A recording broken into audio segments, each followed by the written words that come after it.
Master வாங்க வாங்க வாங்க. ஒரு ஃப்ரைட் ரைஸ் பார்சல்.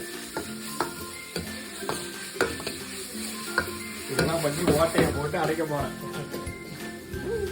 செட்டிங்லாம் பாத்தீங்களா? எந்த சாசஸ் இருக்கு, இங்க பாரு நம்ம வெஜ்ஜஸ் இருக்கு, இதெல்லாம் இருக்கு. சமையல்ல டேஸ்ட் இருக்கா அது நம்ம சாப்பிட பிறகு தெரியும்.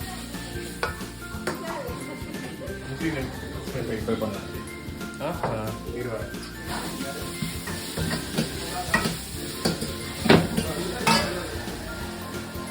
என்ன தெரிகிறது? நல்லா இருக்கும். என்ன அதுல துப்பீங்க?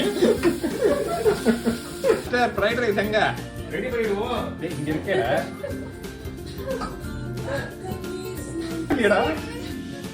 கேமராமேனுக்காக புதுசா சுட சுட. வாவ்